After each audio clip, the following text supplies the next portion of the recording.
Hello students, welcome to our YouTube channel Yuva institute.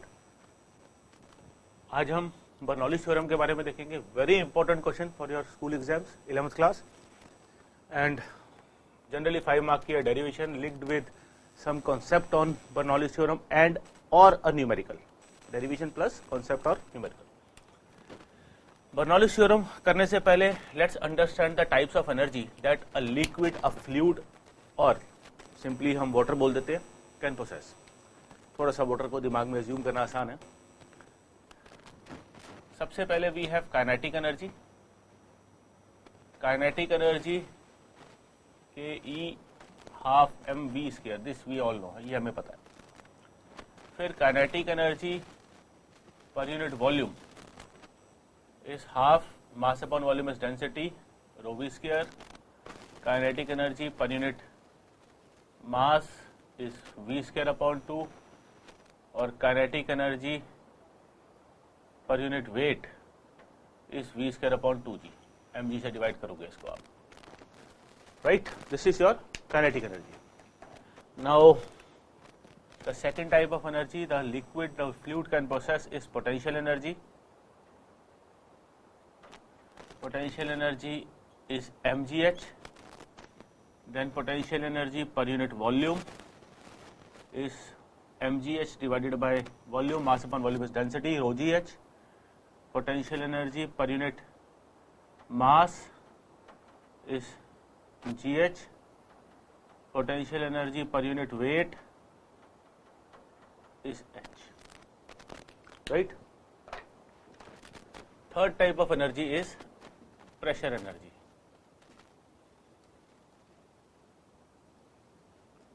इसमें बच्चे एक चीज सोचना, मैं 2 मिनट के बाद आंसर करूंगा। Potential energy, kinetic energy, mgh, half M V square, ये हमें पता है, पर हम पर यूनिट मास, पर unit volume, per unit weight की टर्म्स में क्यों पढ़ रहे हैं इसको? ऐसी क्या जरूरत हमें पड़ गई कि हम इसको पर यूनिट वेट या पर यूनिट मास की टर्म्स में पढ़े, क्यों? राइट? इस चीज का जवाब 2 मिनट बाद डिस्कस करेंगे। जब तक मैं प्रेशर एनर्जी डिस्कस करता हूं, दिमाग में रखो, सोचो, इसका आंसर इस पे बात करेंगे। प्रेशर एनर्जी इज एनर्जी जो कि प्रेशर की वजह से है। Let us say at the bottom of a liquid you have a piston. ये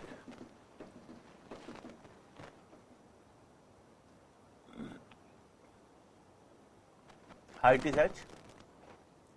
At this point you have pressure h rho g. इस प्रेशर की वजह से let us say the piston moves by distance x in this direction और area of piston is a। तो pressure energy is work done जो कि इस फ्लूइड ने इस पर प्रेशर लगाया। Pressure energy is work done in moving the piston by distance x. So your pressure energy is force into displacement. Force is pressure into area into displacement. Area into displacement is, this is volume displaced. So pressure into volume is your pressure energy. So pressure energy per unit volume is P.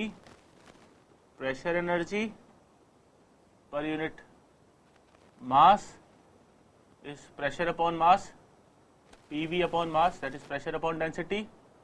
और pressure energy per unit weight is P upon rho G, right?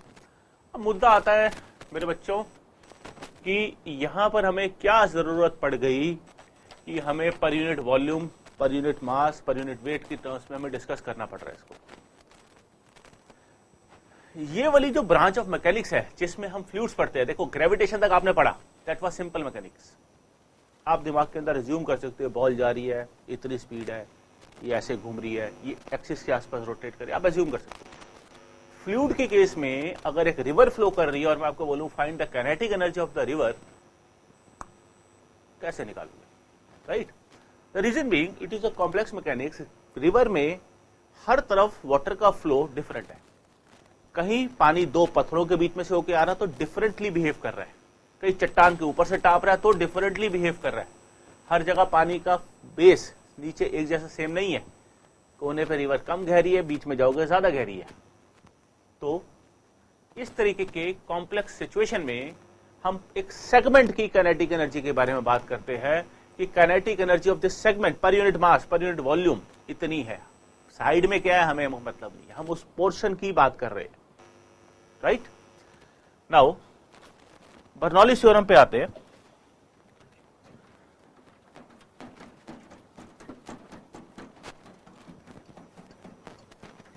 Bernoulli's theorem के हिसाब से total energy of A fluid, total energy कौन कौन सी है? Pressure energy, kinetic energy, potential energy. Total energy of A fluid पर unit volume या पर unit मास, per unit वाला फंडा जरूर है, वो जरूर लेना बीच में। पर यूनिट वॉल्यूम या पर unit mass for an ideal liquid is constant. एक चीज डिस्कस करते हैं, आइडियल लिक्विड क्या होता है? What is ideal liquid? Ideal liquid का मतलब है liquid which is streamline for all velocities, turbulent हो ही ना, विच फ्लो इज इररोटेशनल। इररोटेशनल का मतलब अगर मैं उसके अंदर एक व्हील रख दूं, एक डिस्क रख दूं या एक रिंग रख दूं, तो उसके ऊपर वाला और नीचे वाला लिक्विड की फ्लो की वजह से उस रिंग पर जो टेंजेंशियल फोर्स लगेगा, ये एक रिंग है, ये मैंने पानी इस तरफ फ्लो कर रहा है, तो पानी यहां से भी टेंजेंशियल फोर्स लगाएगा, यहां से भी टेंजेंशियल फोर्स लगाएगा, इसको घुमाने की कोशिश करेगा लेकिन घुमा ना पाए क्योंकि क्लॉकवाइज टॉर्क और एंटी क्लॉकवाइज टॉर्क बराबर हो जाए, so we can say the liquid is irrotational, right. For an ideal liquid pressure energy, kinetic energy, potential energy per unit mass is constant. This is your Bernoulli theorem. इसका proof करते हैं।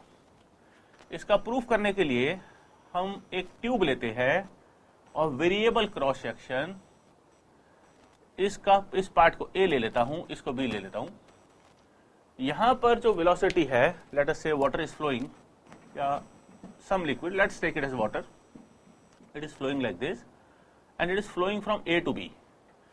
Velocity here is V1, velocity here is V2. Pressure here is P1, pressure here is P2. एक चीज समझो बच्चे, naturally water नीचे से ऊपर फ्लो नहीं करता। आपने कभी देखा नहीं होगा नेचर में, जो भी झरने बहते हैं, नदियां बहती हैं, सब ऊपर से नीचे। अगर ये नीचे से ऊपर जा रहा है तो इसका मतलब ये हुआ कि कहीं ना कहीं कोई मोटर साथ में कनेक्टेड है, कि या एक्सटर्नल सोर्स साथ में कनेक्टेड है, external agency is there which is forcing this water to move against nature. Now let's take this line as ground, so height is h1 of this point, इस point की light height late us से h2 है। सो पहली चीज, it is obvious that कि P1 is greater than P2, it is obvious that P1 is greater than P2, that is why the liquid is flowing from A to B, otherwise liquid cannot flow from A to B, right? So A is a point of higher pressure energy, B is a point of lower pressure energy. As we are moving from A to B, we are losing pressure energy. You are losing pressure energy. So loss in pressure energy is P into V. PV at this point, so it is P1V minus P2V. V, the volume of liquid entering in time t, must be equal to volume of liquid leaving in time t, so V is same since the liquid is incompressible. Density of liquid does not changes, right? तो gain in kinetic energy, यहां पर tube का मुंह पतला हो रहा है, तो ट्यूब का मुंह पतला होने से यहां पर स्पीड बढ़ जाएगी। आप पाइप को आगे से मुंह हाथ रखते हो, पाइप को मुंह टाइट करते हो, तो आप क्या ऑब्जर्व करते हो? स्पीड बढ़ गई, right. Equation of continuity, A1 V1 equal to A2 V2, area reduces, velocity increases, so gain in kinetic energy is half m V2 का square minus half m V1 का स्क्वायर। गेन मतलब final is greater than initial, तो ज्यादा में से थोड़ा वाला minus करोगे, फाइनल में से इनिशियल माइनस करोगे गेन लिखने के लिए। Pressure energy, sorry potential energy का भी गेन हो रहा है, पोटेंशियल एनर्जी का भी गेन हो रहा है, that is mgh2 minus mgh1। Potential energy का भी यहां पर गेन हुआ क्योंकि यहां पर हाइट बढ़ गई दूसरे एंड पे। अगर हाइट रिड्यूस हो जाती, पाइप ऊपर से नीचे आ रहा तो मैं लिखता loss of potential energy. Loss हमेशा इनिशियल माइनस फाइनल, गेन हमेशा final minus initial. So according to law of energy conservation,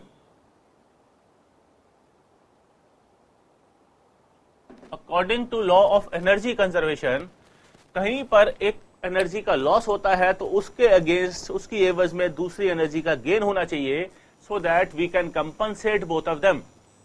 तो according to law of energy conservation आपका जो लॉस है in pressure energy must be equal to gain in kinetic energy plus gain in potential energy. जहां पर loss किसका हुआ, pressure energy का, gain किसका हुआ, काइनेटिक एनर्जी का, गेन किसका हुआ, पोटेंशियल एनर्जी का। तो loss of pressure energy must be equal to gain in kinetic energy plus gain in potential energy. So you can write it P1V minus P2V equal to half mV2 square minus half mV1 square plus mgH2 minus mgH1। One वाली terms को एक side पे ले आओ, to वाली side terms दूसरी side पे चले आएंगी। P1V प्लस हाफ mV1 का square plus mgH1 must be equal to P2V plus half mV2 square plus mgH2। So as a result आप इसको लिख सकते हो PV plus half mV square plus mgH is equal to constant. ये constant हो गया, लेकिन ये तो टोटल एनर्जी का कांस्टेंट होने की बात करी हमने। हमारा बेसिकली कॉन्सेप्ट कहां पर है, हमारा कॉन्सेप्ट ये कहता है कि total energy per unit mass is constant या total energy per unit volume is constant. So let me term it as equation number 1 and let me divide equation number 1 by m. So we get pressure upon density is volume upon mass upon volume is density plus v square upon 2 plus gh is some another constant. This previous constant divided by mass is some different constant. So this is my equation where the total energy per unit mass is constant. This I have derived. पर unit volume के terms में मैं लिख सकता हूं dividing equation number 1 by volume V, you get pressure plus half rho V square plus row GH is constant, is another constant. This is another a different constant, third constant, but it is a constant. So this is total energy per unit volume is constant, right? So total energy per unit mass is constant, total energy per unit volume is constant. This proves my Bernoulli's theorem. Now let's move on to a numerical which very frequently come in your school exams. The reading of a pressure meter attached with closed pipe is 3.5 into 10 की power 5. So pressure of closed pipe is 3.5 into 10 की 5 Newton पर metre square और pascal. Fine. Close pipe, what do you mean by close pipe? Close pipe means velocity is 0, so my kinetic energy which is half mv square at this end is 0 because the pipe is closed, water cannot flow. On opening the valve, now the water flows down. Opening the valve, water starts flowing down.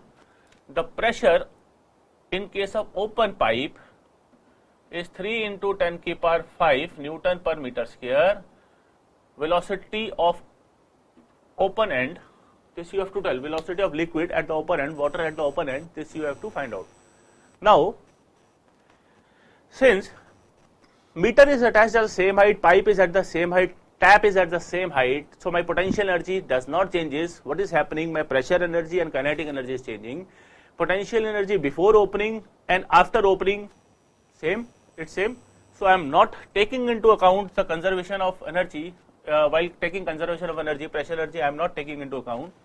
So we can say pressure energy per unit volume, pressure energy per unit volume when the pipe is closed. Kinetic energy is half rho V square per unit volume. I am taking total energy per unit volume. This is closed. This is closed. Velocity at closed part is 0 plus pressure energy, pressure at open, total, sorry, after opening the tube, after opening the pipe, pressure of open per unit volume plus half rho V open का square. तो pressure of closed is 3.5 into 10 की power 5, half density is 10 की power 3, V closed is 0, pressure at open is it's 3 into 10 की power 5, 3 into 10 की power 5, half density is 10 की power 3, velocity of open end V open का square. So इसको इधर ले आओ आप, you have 0.5 into 10 की पावर 5 equal to half 10 की पावर 3 into V open का स्क्वायर. This becomes 1, 10 की पावर 3, 10 की पावर 5, you get 10 की power 2 at this point, this side, equal to velocity का square, so V is equal to 10 meter per second. So velocity of pipe, velocity of water, speed of water flowing in the pipe when the tap is opened is now 10 meter per second, right? So students, do subscribe to our channel. Like करो, अगर अच्छा लगे तो subscribe भी करो. कोई और video आप हमसे चाहते हो कि हम आपको बना के दें, do let us know. Thank you very much.